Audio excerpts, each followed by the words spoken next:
Jeff Gerth and Peter Dale Scott lead a workshop on organized crime and the economics of conspiracy at a 3-day conference held in Boston the first weekend in February 1975. The conference was sponsored by the Cambridge-based Assassination Information Bureau. The title of the conference, The Politics of Conspiracy and Assassination.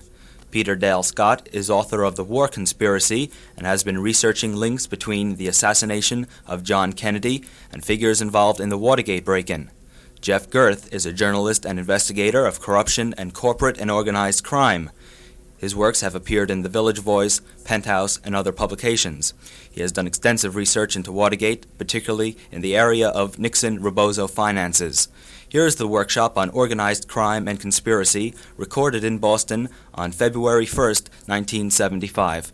Jeff, I think, will give the sort of broader analysis, and I wanted to talk today more concretely, because I believe that if we look more at the background of Jack Ruby, we learn something about the relationship between politics and organized crime in this country, which is helpful both to understanding the assassination and more particularly the role of the Warren Commission in covering up in the wake of the assassination, but also is helpful by studying Jack Ruby. You really learn more about the workings of American politics in general, so I think it's worth doing.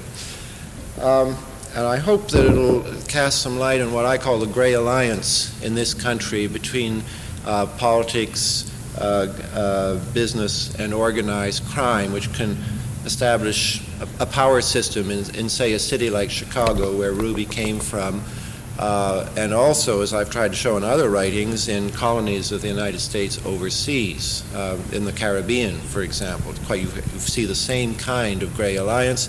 And not only that, but you find that people who are prominent in that kind of connection in Chicago, for example, actually become interested in casino investments in Havana or somewhere else. Ruby would have been in some ways, I think, important in history even without the events in Dallas, because of his relation to the history of organized crime in Chicago, which is, however, a slightly complex one. And I don't pretend wholly to understand it. I see him related to two very important events in the post-war history of organized crime, both of which had important political and economic consequences. First of these was the takeover of a little local of a junk dealers union, the Waste Handlers Union, Local 10467 in Chicago, by a man called Paul Dorfman. By coincidence, it happened to be Ruby's local, and in fact, Ruby was the secretary-treasurer of the local, who was succeeded after a murder in the local by Paul Dorfman. And from that germ spread outwards the pension fund scheme, whereby the pension fund of a union is used for investment purposes, and the man who became so very prominent in the whole manipulation of the Teamsters Central States Pension Fund, CSPF, I'll call that from now on, was Paul Dorfman's son, Alan Dorfman. And it's ironic that the capsule description of the takeover of this local, 10467, the murder of the head of it, Cook, and the takeover by Dorfman, was written up by Bobby Kennedy in The Enemy Within as the beginning of the Teamster pension fund gimmick, and it just happened that Ruby was there and was the chief witness to the murder. And if you read about that murder in the Chicago Tribune way back in 1939, what they know about it is what they learned from somebody called Jack Rubenstein, who is our man Jack Ruby. That was an important event. And the other event, which was perhaps even more important, was the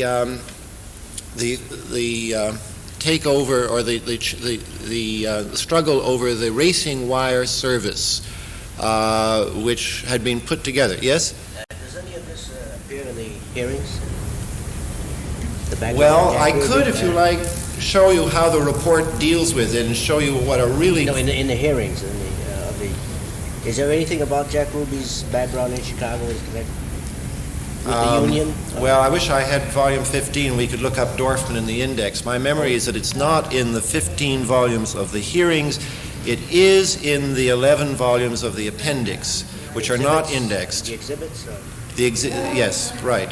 There is actually the FBI, there is among the exhibits, and it's all in volume 22, there is an FBI interview of Paul Dorfman, and it's a very misleading one, and an even more misleading summary of it in the report, which I can give you if you're interested.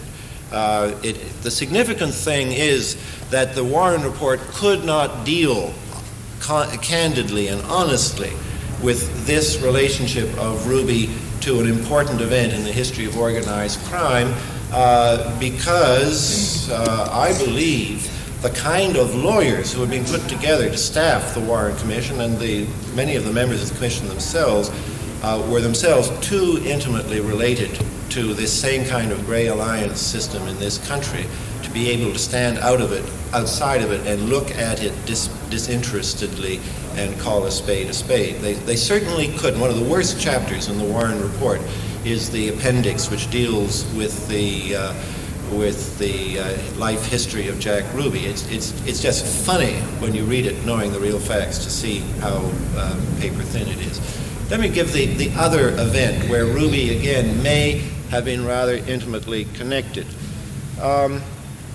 There is also in volume 22, there's an FBI interview of a man called Dave Yaris, whom they don't identify. They just say where they interviewed him. And all it says is that Yaris, and now I quote from the report, claims that Sparky, now that's Jack Ruby, knew Lenny Patrick like he, that is to say Yaris, knows Lenny Patrick, but Sparky was positively on his own and not connected to the mob. And then it goes on to say Sparky was a Romeo who was most successful in picking up girls. Well, the report used a bit of that FBI interview. It used the part that Ruby was a Romeo. That's the only part they used. They didn't tell you who Yaris was. They didn't tell you who Patrick was. Ruby knew both of them as well as they knew each other. Well, Yaris and Patrick were two members of the mob in Chicago who were arrested for the murder of James Reagan and in the fight for the control of the wire service in 1946 after World War II. And these were two men who were indicted, but the case against them was dropped. Why was it dropped? Because one or maybe even two witnesses were killed in very short order. The policeman who tried to prosecute them was fired from the police force, and when the Kefauver Committee came to Chicago, the policeman came around to a lawyer called Louis Kuttner, who I'll say a bit more about in a second, said he had some new information about the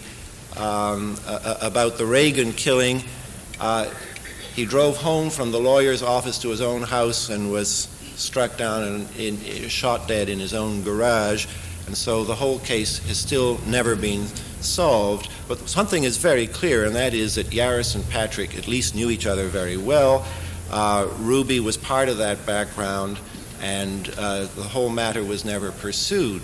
Well, most of us have forgotten that right after the Kennedy assassination, Louis Kuttner came forward and said that he had known Ruby, and that in fact he had been the go-between between Jack Ruby and the Kefauver Committee. And that is something which definitely ought to have been pursued and wasn't. In fact, I went to the archives myself. The first thing I did was to get the archives name file on Louis Kuttner, and there is one and only one FBI interview of Kuttner in there. It's about 4 lines long. It's a week after the assassination, and it says that Louis Kuttner advised telephonically that he had nothing to add to what he had already told the FBI in his first interview, and that there was no point in pursuing the matter further. That's the only FBI interview in the archives for Louis Kuttner. We tried to find out where the first FBI interview was and if it ever even reached the Warren Commission. As far as we can make out, it never reached the Warren Commission, if indeed the FBI made a written note of it at all. This could be terribly important because of the importance of the struggle over the wire service for organized crime. And I'm just going to read something on this respect. Do you all know roughly what a racing wire service is? We have little bookie shops all over the country, and they have to know the latest information about the races, and they have to know what the odds are, and all of this information comes in by the wire service. And it's become a monopoly. And really, so if you don't buy the wire service from these people, you don't know what's going on. So you have to buy it, and it's become a kind of private tax on the bookie industry in this country. And in fact, the latest government study of organized crime, one of the recent commissions, really calls it a kind of extortion racket, because these people have to pay exorbitant rates for the wire service whether they really want it or not. And a man called Rufus King, who knows quite a lot about these things, says that the struggle over the control for the wire service in 1946, when Reagan was killed by the Chicago mob, was a struggle for really the control of what I would call the Gray Alliance. Let me show you how he spells that out.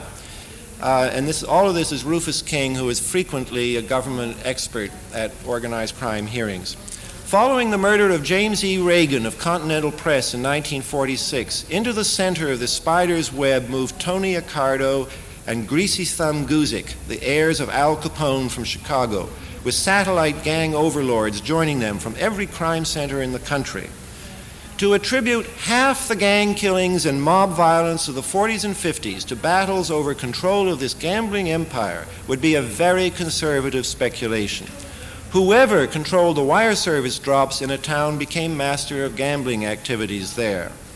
And more often than not, he also responsibly controlled, and the word is responsibly chosen. He also controlled, sorry, not responsibly controlled, he also controlled.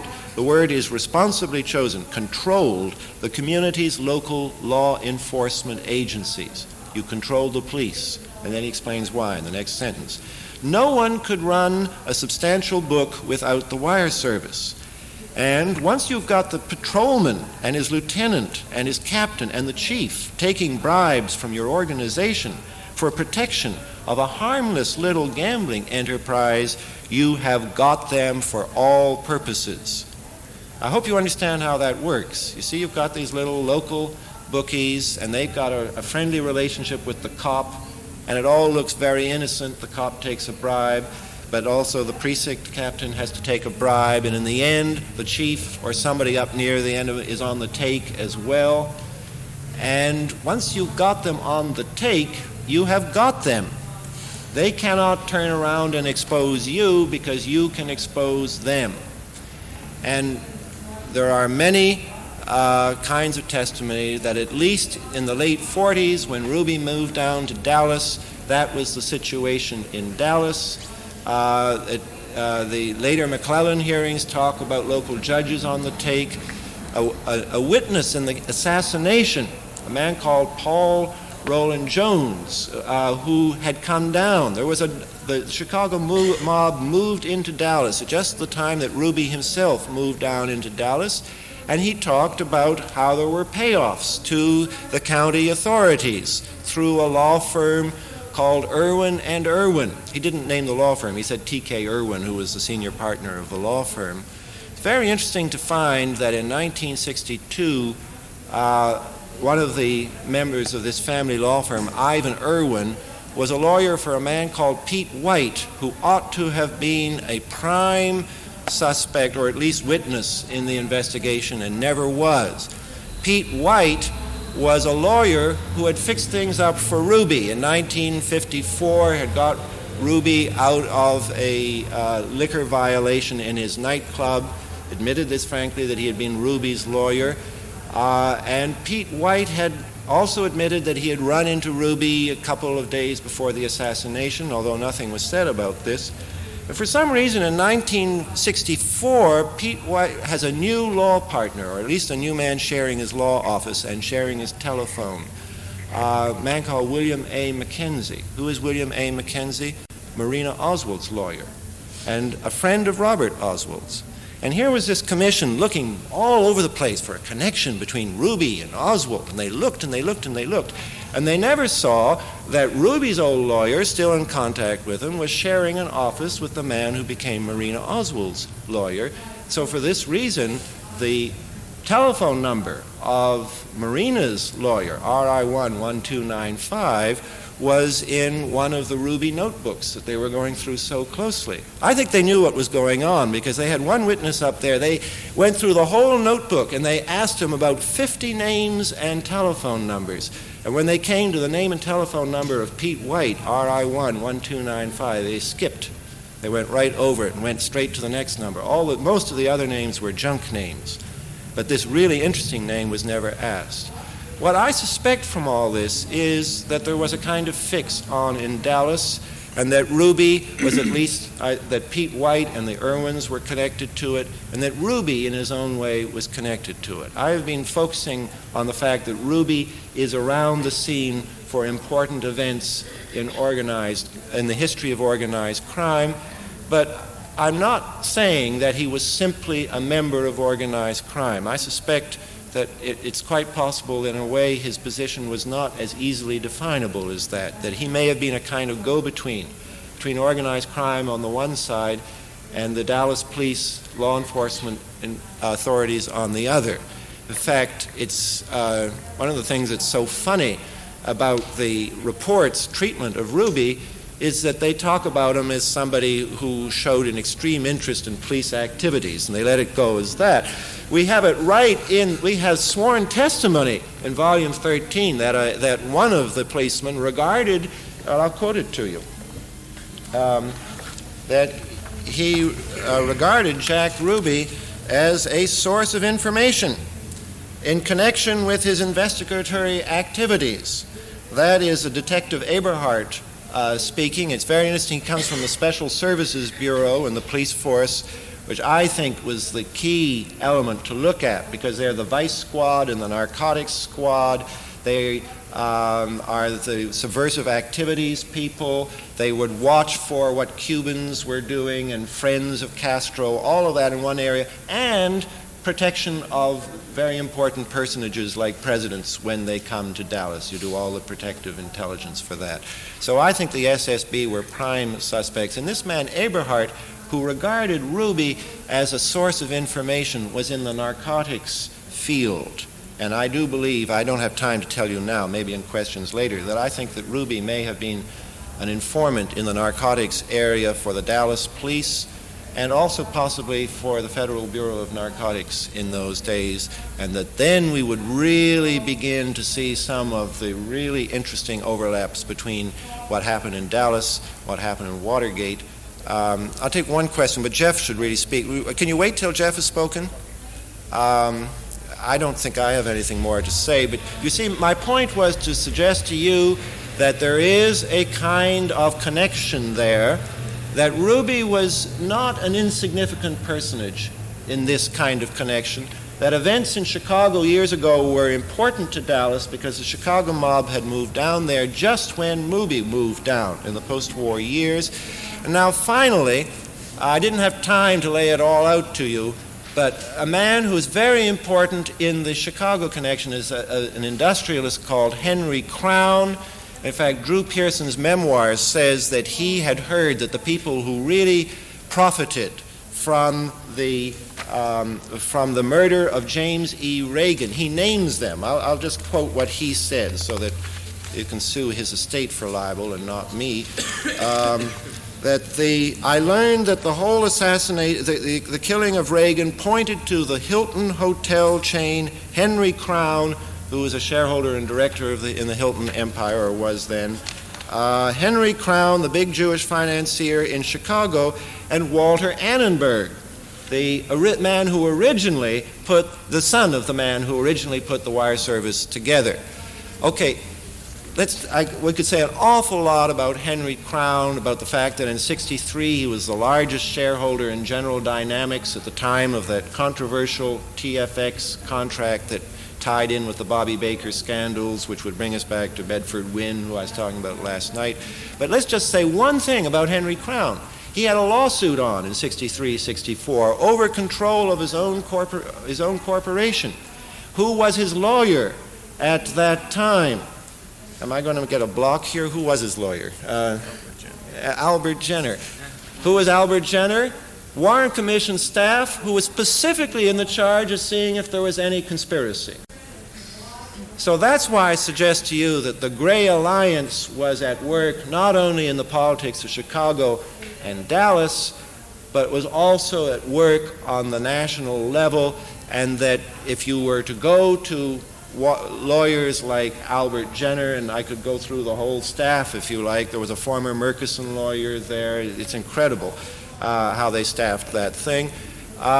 These were not the people to come forward and say, look, there's a gray alliance at work in this country. There is an unhealthy alliance between politics, economics, and organized crime. We had to go somewhere else to hear that kind of information. And luckily, one of the people who knows most about it in the country is sitting right beside me here, Jeff Gerth. So let's let him say a bit more about this sort of thing.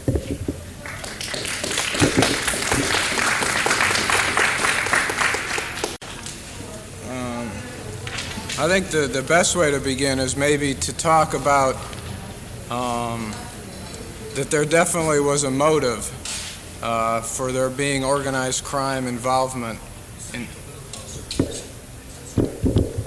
There definitely was a motive for there being organized crime involvement in the assassination, and in more than one assassination. And I think to put it succinctly, the Attorney General, Bobby Kennedy, was undertaking the most exhaustive investigation and prosecution of organized crime that was ever done in this country, arising in part out of his work as counsel for the McClellan Committee, where he came into firsthand contact with,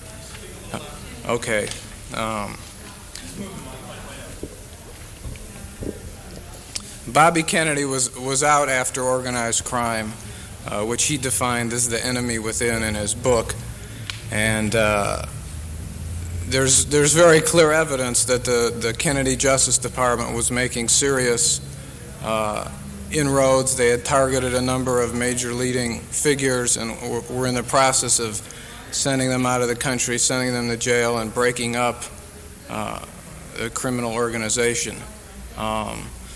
And it's more than interesting to note that within a week after the assassination, and I remember Bobby Kennedy was still Attorney General, although of course his brother was no longer president, a special unit within the Justice Department began to investigate the assassination. And the first place they went was to organized crime. And I've seen the memos and I've talked to the person who headed the investigation. And it was clear in the minds of many Kennedy people that there was significant organized crime, both motive and involvement, in the assassination. And of course later, a number of years later, there surfaced the report of a Teamster official in Puerto Rico who was sent to assassinate Bobby Kennedy, and only through the intervention of Jimmy Hoffa did that attempt get called off. And that's in a book, The Fall and Rise of Jimmy Hoffa by Walter Sheridan. I guess the best way to start is there's a lot of talk right now about the notion of petrodollars, and that there's all of a sudden there's surplus money in the international money markets because of surplus revenues to the oil-producing countries.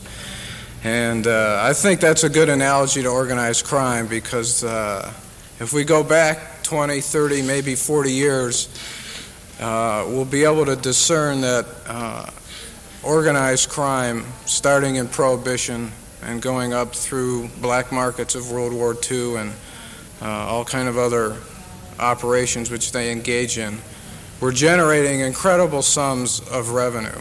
The government estimates, which are basically conservative and based on incomplete data, put the figures at $20 to $30 billion a year.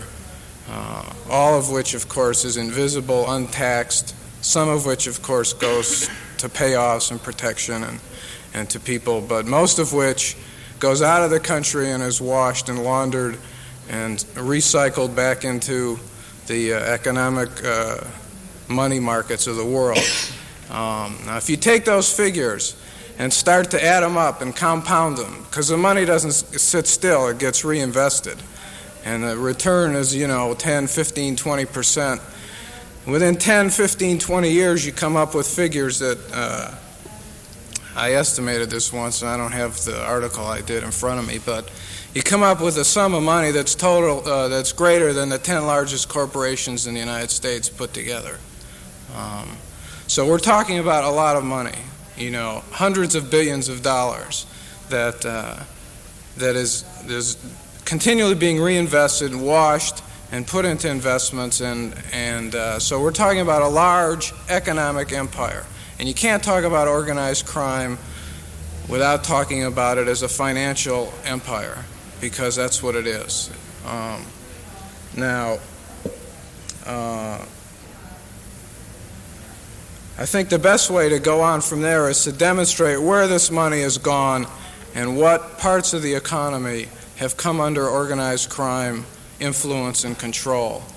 And of course, originally, the markets, so to speak, that organized crime was involved in were the so-called markets of vice: prostitution, bootlegging, gambling, narcotics, etc. And out of that, this, of course, all started back as early as the 1920s, and labor racketeering also, extortion. And as the mores and morals of the country changed, of course, a lot of vices became legalized, so to speak, such as the liquor industry. And in turn, organized crime became legitimized and began to move. If you take the word vice and kind of turn it on its head, you come up with the word leisure.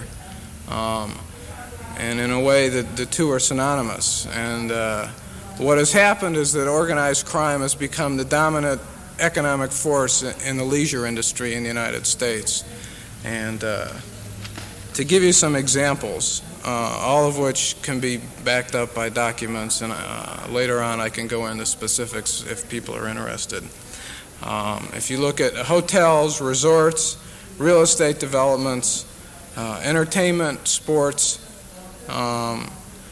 the distribution and servicing, for example, trucking and selling of supplies to hotels and restaurants, and the unions which do this kind of work, especially the Teamsters Union, but also the Culinary Workers Union, the Hotel and Service Bartenders Union, Motion Picture Projectors Unions. There's just a whole history of mob infiltration and penetration of these industries.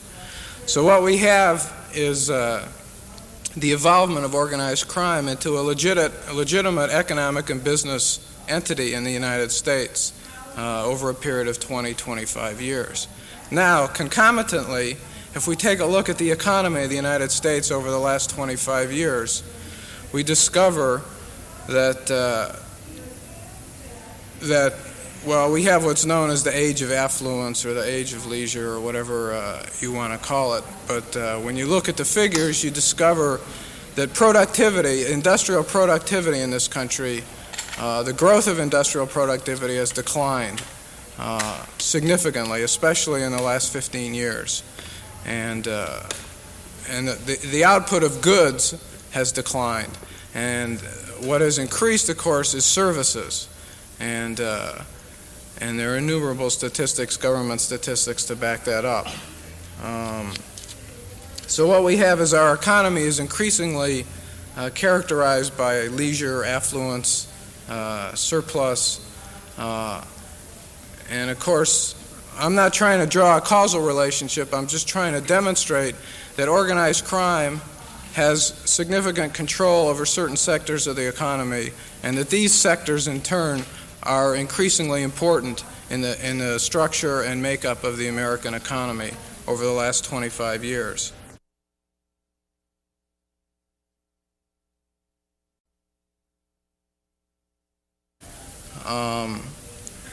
Now, I'll do a little diversion on what this means for the economy and inflation and a few other things which are kind of relevant today. Because our economy has declined in its ability to make productive goods, and I'll cite one statistic here. In 1960, the United States ranked first in manufacturing output among all the Western nations and Canada. And by 1972, the United States ranked last in those very same statistics. And there are many books which document the decline of American technology and ability to produce, basic industrial goods. And the corollary to this, of course, is that we've produced a lot of paper. Paper meaning securities, money, non-productive goods. It's not coincidental, therefore, that the largest industry in the United States is banking, which is nothing more than the facilitation and maneuvering and manipulation of paper.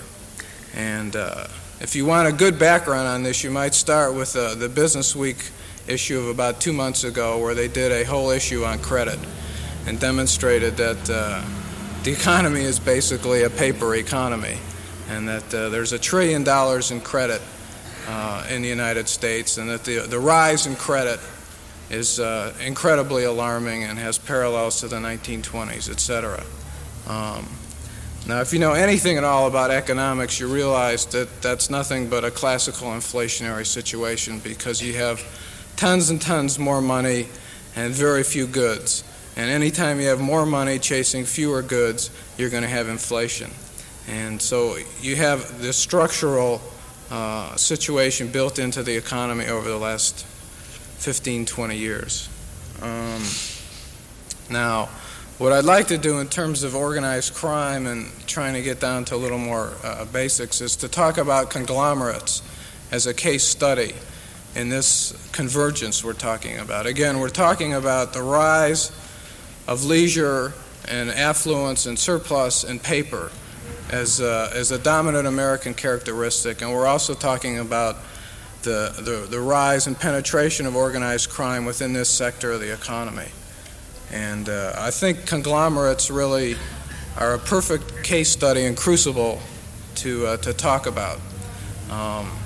Starting around the middle 60s, conglomerates became one of the dominant economic forces in the United States.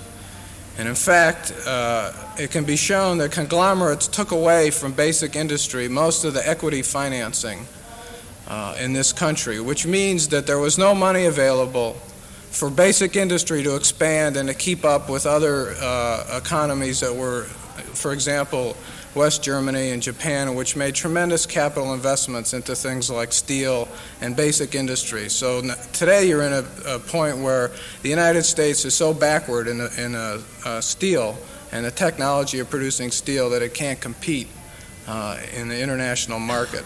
And again, the conglomerates were taking away all the financing because banks and other sources of credit were putting all kind of money into conglomerates because they were, hot stocks and through all kind of phony accounting techniques, creating what looked to be great glamour, great growth, etc. But again, if you look at conglomerates, what they were creating was a lot of paper. And rather than bore you with how it happens, I'll refer you to a book called Unaccountable Accounting by Abraham Brilloff, which shows how through the use of various accounting techniques, conglomerates did nothing but produce paper.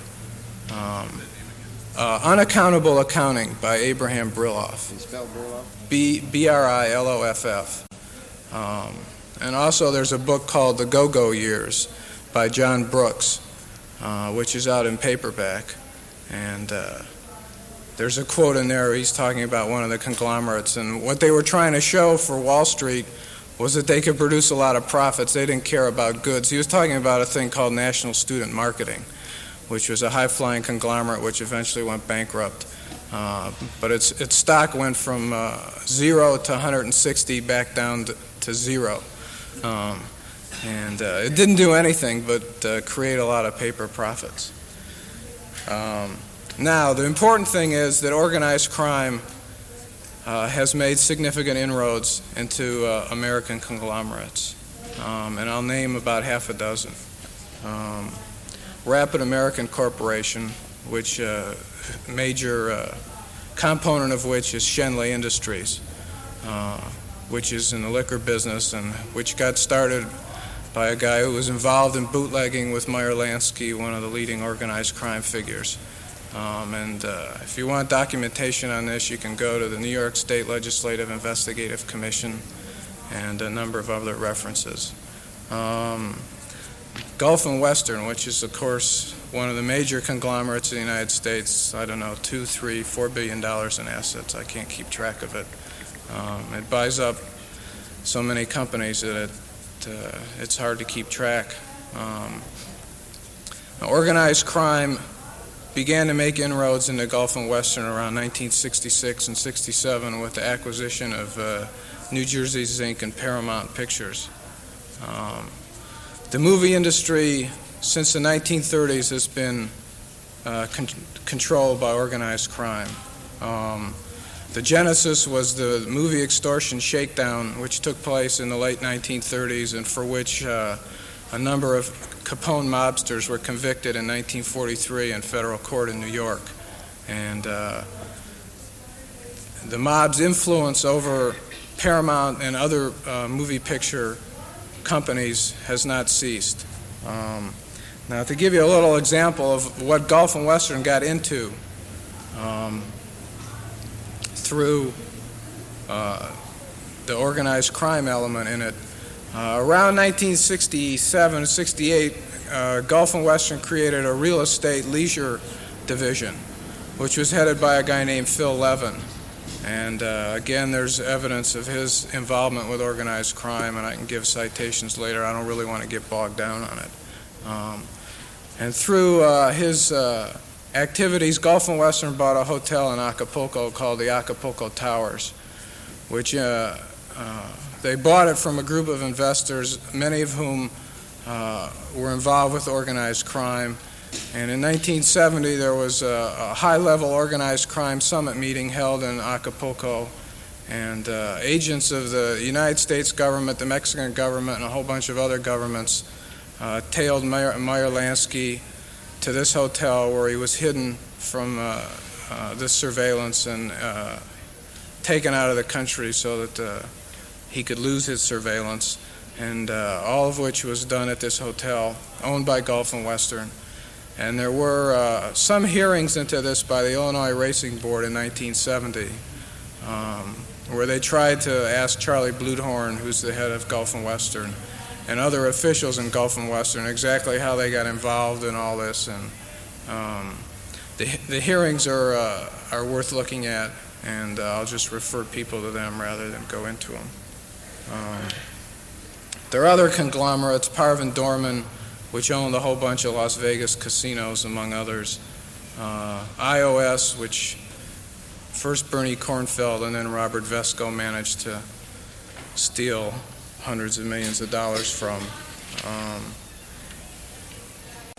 Commonwealth United is another conglomerate, which since has collapsed. I think it's important to note that when these things collapse, it isn't the people. A number of conglomerates and other mob-controlled businesses collapse.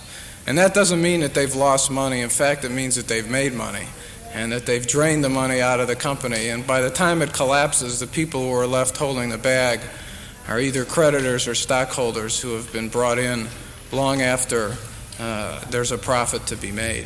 Parvin Dorman is a classic example. And you know, the stock on Parvin Dorman went from nothing to 140 back down to nothing. And if you look at who made the killings and who got in and who got out, you'll see the pattern that I'm talking about. Now, it's very interesting that the three bank failures that have taken place in this country so far have all been connected to organized crime. I'm talking about the United States National Bank in San Diego, the Franklin National Bank in New York, and the Security National Bank in New York. And the modus operandi of organized crime is to use companies to wash money, to gain money for their own ventures, to lend money to their friends and associates, and to drain money. And eventually, many of these companies go under. But long after the money has been taken out and taken away, and bankruptcies are another example of how money is drained away.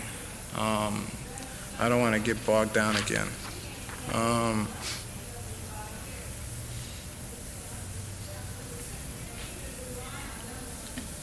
Now, one other thing I want to talk about is the relationship of corruption to all this. I think that it's clear that in the last 10 years there's been an increase in the amount of corruption, both financial and political, in the United States. And I think one of the reasons that's so is that the very nature of the economy, which is now more made up of paper and manipulations rather than basic industry and basic goods, lends itself to corruption. And if you take like a basic product like an automobile or steel or some kind of raw machinery or equipment, it's very hard to corrupt the product itself. I mean, there's corruption that might take place because you have to pay off somebody to get this and get that, etc. But at least there's a product that people buy on the marketplace that has some useful, social, productive use, and there's a product. But when your product is creating paper or giving credit or creating securities or loaning money, that process in and of itself is of little social productive use and lends itself by definition to corruption and manipulation and speculation and all kind of other things. Now I guess I wanted to talk a little bit about Swiss banks and laundering of money and where does all this money go and how does it affect things. And it was organized crime who really perfected in the late 1950s, mostly through the efforts of Meyer Lansky, the ability to take large sums of money and disguise both their receipt and their disbursement and their transfer. And one of the ways it works is to, you need one weak link in the system which can disguise money, and you've got a laundry system. And so all you need is a bank or an institution somewhere that won't reveal, the entry or disbursement of a fund of money, and you can wash the money. Now, I don't know how familiar people are with Swiss banks and their operations, and Switzerland isn't the only place it happens. It goes on in the Bahamas, in Panama, in Luxembourg, in Hong Kong, in Beirut, the Cayman Islands, and a whole slew of places. But if I can cite you a few statistics, you'll get an idea of how much money we're talking about. The Federal Reserve Bank a few years ago estimated that there was over $200 billion in trusts held by Swiss banks. That doesn't include their assets or deposits. Those are trusts. And again, the estimates are usually low because there's no real way to get a handle on these kind of things.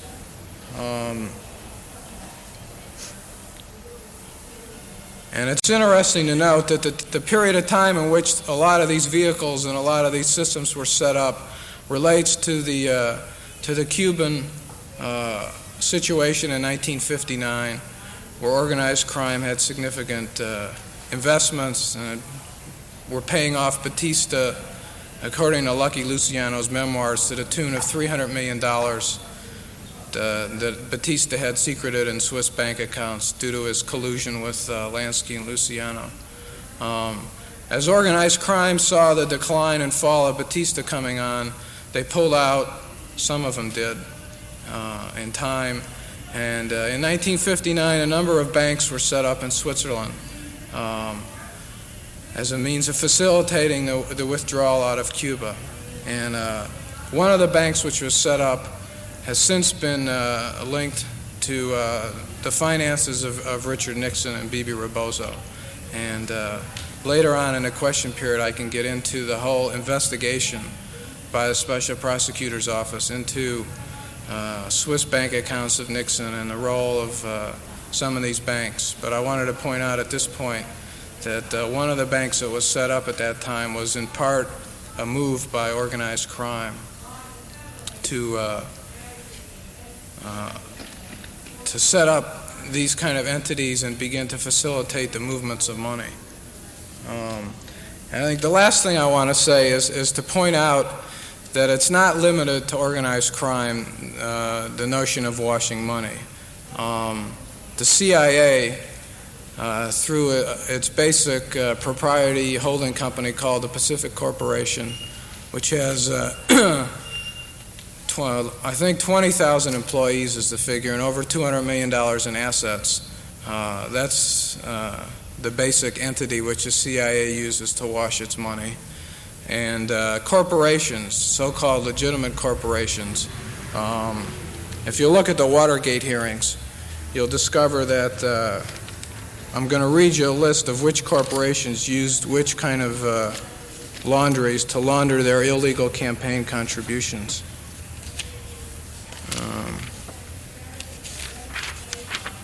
Braniff Airlines washed their money through Panama.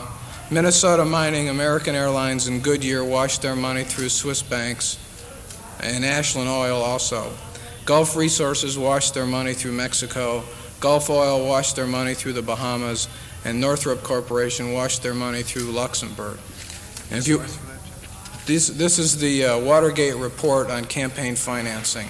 And if you want to find out how money is washed and disguised, you ought to read those hearings and the appendix to the hearings. I just wanted to bring it up to show how the laundering of money is used by just about all segments of the economy that are interested in disguising money and handling large sums of money.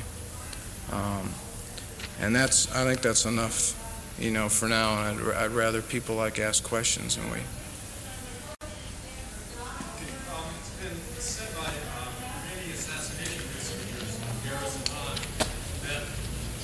Assassination, there was a convergence of interest between organized crime and perhaps some of the intelligence community, some of the anti-Castro Cubans coming from the Bay of Pigs, and that they had a common interest in the Kennedy assassination. From Peter, I would like to know what documentation there is from that, and from Jeff or Peter, I would like to know what reason is there to think that these groups would come together over something like the issue of Castro's taking over Cuba? I mean, would that provide the impetus for an action that extreme? What sort of money was involved in the loss of Cuba? Yes, I think let's first of all look at the general symbiosis between organized crime and intelligence agencies and then bring it back to the assassination. In an area like the Caribbean, where there isn't much this kind of productive economy that Jeff is talking about, where a very large source of income to the governments is tourism, and particularly hotels and casinos above all, the whole question of overthrowing a government and replacing it with a new government, consolidating a government, is frequently tied in with the idea of giving a casino license to somebody who can handle it, which usually means organized crime. Because why is that? Because if you open up a casino, you don't want to be stolen blind by card sharks, so you have to have people in there who can police a casino. Nobody does it better than the mob. So I think we have to put legitimate industry in there too. Let's take Cuba back in the 30s, for example. In the early 30s, there had been a revolution which looked like it might go to the left. It was cut off by Batista, who prevented that from happening. Batista consolidated his position with the help of Meyer Lansky, and the U.S. industry, which were worried about a move to the left, helped out by, for example, it was the National City Bank which owned the racetrack in Havana, and they leased it to Meyer Lansky. A lot of money was tied up in some of the hotels where Lansky also got the casinos, or his brother Jake Lansky got the casinos. All of that is true even before you have a CIA. In the post-war period, where there's a lot of changing over on both sides, you frequently find organized crime on both sides, and may I say left and right, and you frequently also find the CIA on both sides, left and right. I think, for example, that Bosch in the Dominican Republic was overthrown with the help of U.S. intelligence, but it may be that he was also put into power with the help of U.S. intelligence.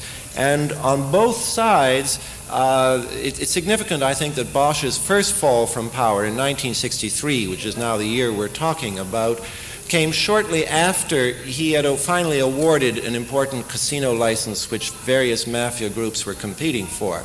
He had left one mafia group happy, he had left some other mafia groups unhappy, and whatever happened, within a couple of months he was out of power. The CIA, I think, have to keep track of all of this. If there were people in the CIA who were trying to consolidate the regime of Bosch, they know that the economy is very shaky, they know that the local industrialists are really opposed to him. They know what's going on the casino side. We also know that Frank Fiorini, who was in Watergate, had originally been helping out in a minor way to get Castro into power, and initially after Castro took over power in 1959 in Cuba, the man that he put in charge of his casino operations was, you've guessed it, Frank Fiorini. And then later on, when the CIA has made up its mind that it wants to get those people out, they also recruit for the Bay of Pigs Cubans who have been involved in various kinds of crime activities. Why? Because they're powerful muscle.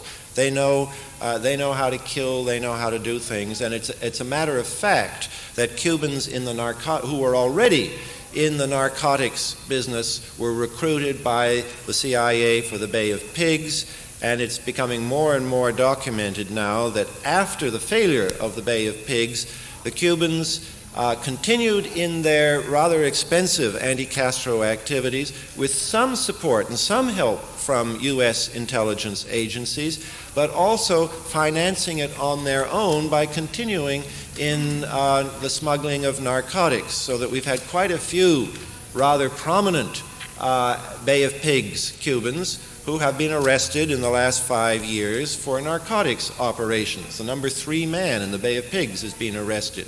I said last night that Artemis people were leaking stories about Oswald, the man they leaked to, Fernando Peñabaz, Bay of Pigs veteran, very active circulating stories about Lee Harvey Oswald, and he's interesting because he also circulated stories about Sirhan, and he's now in the federal penitentiary for smuggling something like 8.5 pounds of cocaine into this country, and that's a lot of money when you're talking about pounds of cocaine.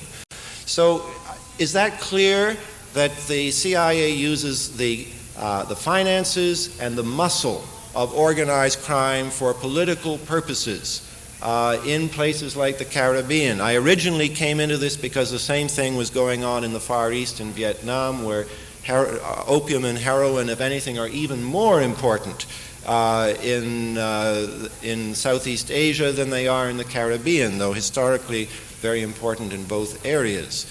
Now, does that answer your question, Bob? Also, I was inquiring whether or not you felt that in Cuba you found a convergence of motive that could, is there documentation for an involvement of these interests in the Kennedy assassination converging around Cuba, and do you feel that there's sufficient motive? I know it's kind of a speculative question. Well, I have to repeat a bit of what I was saying last night. Yes, there was in 1963 a joint CIA-DIA operation against Castro, and they were using the same Cubans. They were particularly using the Martínez crowd. They were using something called the MDC, the Movimiento Democrático Cristiano, which by 1963 was not very democratic and not very Christian. It was essentially the so-called Batista family, which has nothing to do with the dictator Batista, but with a very prominent financial family in Cuba, one of the richest families in Cuba, Agustin Batista, who was the financial backer of the MDC, and his brother Laureano Batista, who was the director of covert operations for the MDC. They had a training camp in New Orleans the time that Oswald visited there. Branguier knew about it. Branguier's first reaction to Oswald was that he was trying to infiltrate the MDC camp. The man in charge of operations at the MDC camp was a man called Victor Paneke, who was, we know from other sources, Frank Fiorini's top Cuban back in the 1959 period, operating in the Havana underground. And they, of course, had a common interest against Castro. Castro cleaned up the economy. He got the gangsters out. He had a regulated economy, and that is equally repugnant to organized crime on the one hand and established American industry and finance on the other. So you have a real coalition there against Castro. And now the last part of the question I think we could talk about, but maybe Jeff wants to say something about the general picture before we really focus on the Kennedy assassination. Well, I don't have that much to add of a specific nature. I think that it's obvious in a general way. I've shown how organized crime and people around it are involved in the movements of huge sums of money internationally. And given one of the CIA's basic functions, they're obviously interested in the movement of large sums of money internationally because it has tremendous political and economic ramifications. The same thing can be said about the international movement of narcotics, and the same thing can be said about the need, especially in the Caribbean, as Peter's talking about, the need for political stability, as they call it, and organized crime has that same need. So in a general way, there's an obvious overlap, and in a way it's no different than any other major United States corporation which collaborates with the CIA in international, financial and political, like ITT in Chile and the CIA is a case study, and you can draw the same line between that and organized crime, the CIA, and the Dominican Republic, Cuba, et cetera. It's the same needs and the same commonality of interest that draw them together.